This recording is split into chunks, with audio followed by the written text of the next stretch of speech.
सब छूट जाए। इसलिए आपको बार बार कहते हैं, तुमने जो कमाया है, दान नहीं कर सकते मत करो, सत्कर्म नहीं कर सकते मत करो, पुण्य में नहीं लगा सकते मत लगा, किसी को दे नहीं सकते मत दो, पर एक काम जरूर करना, जितनी कमाई करते हो उसका कम से कम 25% अपने ऊपर तो खर्च करो। अच्छे खुश होकर तो जिंदगी जियो, फुल एंजॉयमेंट अपने जीवन को जीने का प्रयास तो करो। कमाने के बाद भी रोके जी रहे, हमारा घाटा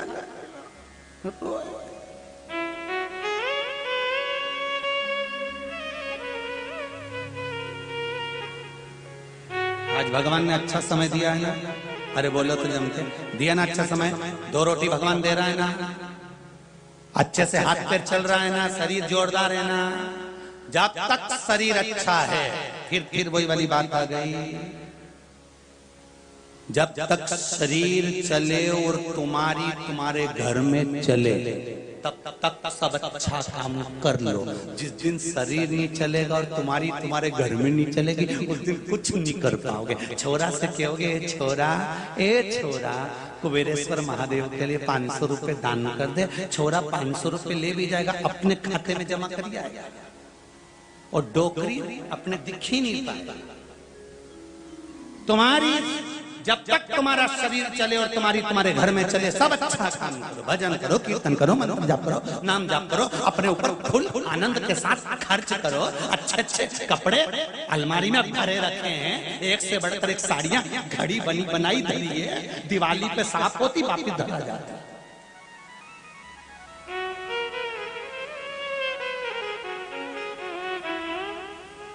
प्राण छूट जाएंगे अचानक। कोरोना महामारी आई थी, देखो भगवान के पास तो बहुत सारे आइडिया हैं तुम्हें निपटाने के। तुम ये मत सोचना ऐसे कोरोना जैसे ढेर सारे आइटम रखे हैं उनके पास में, 1 मिनट चुटकी बजाते से कजन कित्तों को निपटा देता। और अलमारी में सब कपड़े धरे रह जाते हैं, कई काम नहीं आए, बाद में वो सब पड़े रह जाए, कौन पहनेगा? तुम्हारे दादाजी परदादाजी जो मर के गए, उनके कुर्ते पजामे आज तक अलमारी में धरे। छोरे से क्यों सिलवा ले, ये ओल्ड फैशन, हम नहीं पहनेंगे। पहले की साड़ियां जिसमें बुजुर्ग माताएं गोटा लगा के बनाती थी, ऐसी जोरदार ऐसे बूटा की साड़ी पतली वाली ऐसी बना के रखती, बेचारी ऐसी गोल कुछ होता था, कपड़ा फंसाती थी उसमें ऐसा गोल, फिर उसको सिल के आंखें फोड़ के बनाती थी। और वही साड़ी आज तक रखी है। और बहू से कहते, बेटा मैंने बहुत प्रेम से बनाई, तू पहन ले। बहू के काम वाली को दे दो डोकरी, बर्तन कौन पहने यार।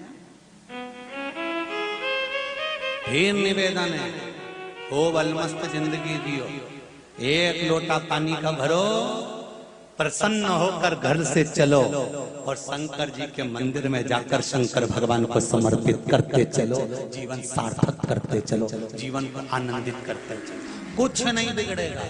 स्वस्थ सुबह उठो, 1 लोटा पानी भलो, सूर्य नारायण भगवान को अर्घ दो, सिर से 8 इंच ऊपर हाथ हो, पानी की धार धीरे धीरे चल रही हो, उस पानी में से सूर्य नारायण भगवान का दर्शन कर रहे हो। शरीर में कितनी भी बीमारियां हो रही हो, 15 से 20 दिन में सूर्य पर अर्घ देकर पानी में से दर्शन करने से वो जल किरण का हमारे ऊपर पड़ता है, तो हमारा रोग ठीक होना चालू हो जाता है। करो तो करना पड़ेगा। शिव कथा कर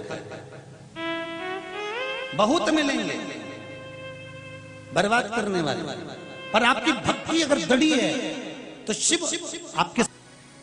आप शिव महापुराण की कथा को जितने लोग सुन रहे हैं, फिर निवेदन करूंगा, अगर दिल से सुनी है तो 3 महीने में अगली कथा जहां होगी ना, वहां तुम भी बैठे मिलोगे। 3 महीने बाद वापिस वहीं मिलने वाले कि बाबा ने मेरा ये कार्य कर दिया और मेरे को यहाँ बुलाया। शिव कृपा है। शंभु शरणे पड़ी सब गई मां घड़ी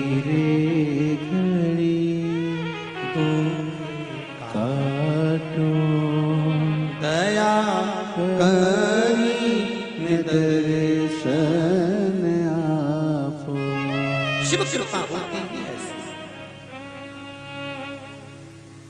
जब कोई कार्य ना हो फिर निवेदन करूंगा, जिस कार्य के लिए आपको बार बार सोचना पड़ रहा हो, बार बार विचार करना पड़ रहा हो और कार्य नहीं हो रहा हो, एक लोटा जल, उसमें लाल चंदन, चावल का एक दाना उसके अंदर डालकर बेलपत्री के वृक्ष के नीचे उस जल को जिस सूर्य नारायण भगवान को अर्घ देते हैं, कमल हस्त बनाकर हाथ में कलश लेकर उसी तरह धीरे धीरे बेलपत्री के वृक्ष के नीचे समर्पित कर और बाबा से निवेदन कर कर आए कि बाबा मेरा ये कार्य है, विश्वास है मेरा शंकर पर, आप आओगे 15 से 20 दिन होंगे और बाबा आपका कार्य कर देगा। आप जल चढ़ाओ तो शंकर को, आप बेलपत्री के वृक्ष के नीचे जल चढ़ाओ तो, आप शिव का स्मरण करो तो।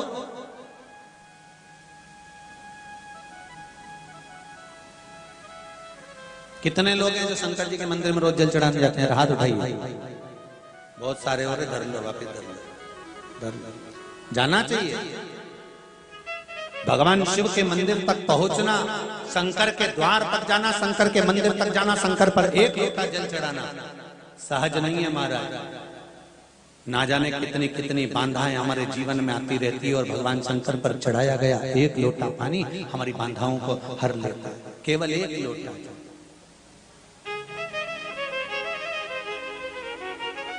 मात्र एक लोटा।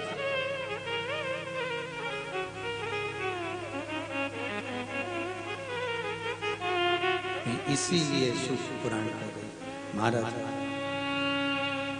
युवराज से कहा गया कि तुम एक काम करो कि इसकी आंखें नहीं रहेगी तो ये दिखेगा क्या?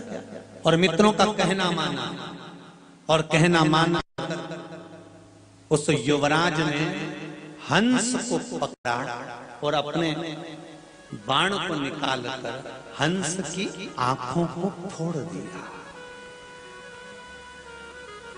अब आपने तो कह दिया बेचारा धृतराष्ट्र की आंख नहीं थी, आपने तो कह दिया,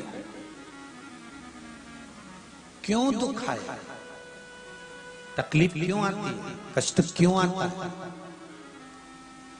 क्यों कहते हैं कि भगवान शंकर की भक्ति करो, क्यों कहते हैं शिव का स्मरण करो, क्यों कहते हैं शंकर पर एक लोटा जल चढ़ाओ, क्यों कहते हैं कि भगवान की भक्ति में डूबो, क्यों कहते हैं कि भगवती स्मरण करो? कारण कि आप जब भगवान की भक्ति में रमते हो, स्मरण में रमते हो, तो ना जाने कितने दुख तकलीफ तो ऊपर की ऊपर कट जाते हैं, ना जाने कितने दुख।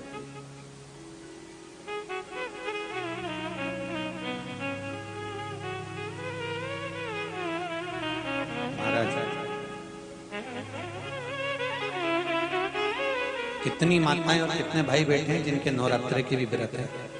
जरा हाथ उठाइए। नवरात्रे की भी व्रत है? व्रत बहुत बढ़िया।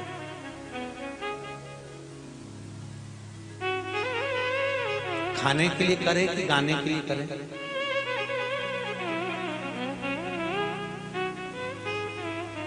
जम के बोलो। 3 तरह के लिए व्रत किए जाते हैं। पहला खाने के लिए, दूसरा गाने के लिए, तीसरा जाने के लिए। अब आप बताओ कि आपने कहीं के लिए करना?